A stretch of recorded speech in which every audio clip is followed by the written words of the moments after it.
પ્રવેશવા દેવામાં નથી આવ્યા. શા કારણે પ્રવેશવા દેવામાં નથી આવ્યા? એક ઓર્ડર લઈને પણ આવ્યા હતા.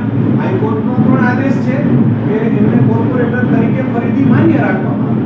આમ છતાં એમની અટકાયત કરવામાં આવે. શા માટે? નામદાર હાઈકોર્ટ શ્રીએ જે આદેશ આપ્યા હતા એ આદેશનું પાલન કરવું દરેકની આ કાયદાકીય જોગવાઈ મુજબ ફરજ આવતી હોય છે, પરંતુ એક વહીવટી પ્રક્રિયા કરવાની હોય છે. કોઈ પણ સભ્ય હોય, ચાહે ભારતીય જનતા પાર્ટીનો હોય, કોંગ્રેસનો હોય કે અન્ય કોઈ પણ પાર્ટીનો હોય, હાઈકોર્ટ હુકમ કર્યા બાદ રાજ્યના ચૂંટણી પંચમાં એ હુકમની બજવણી કરવામાં આવતી હોય છે. એ રાજકોટ મહાનગરપાલિકાએ રાજ્ય ચૂંટણી શાખામાં બજવણી કરી હતી. એ પ્રકરણ શહેરી વિકાસમાં જાય. શહેરી વિકાસમાંથી પત્ર દ્વારા અમને જાણ કરવામાં આવી હતી. શહેરી વિકાસમાંથી મને સેક્રેટરી દ્વારા એવું જાણ કરવામાં આવ્યું છે કે પત્ર શહેરી વિકાસમાંથી નથી આવ્યો, માટે વસરામભાઈ સાગઠિયાને આજે જનરલ બોર્ડમાં ન બેસી શકે.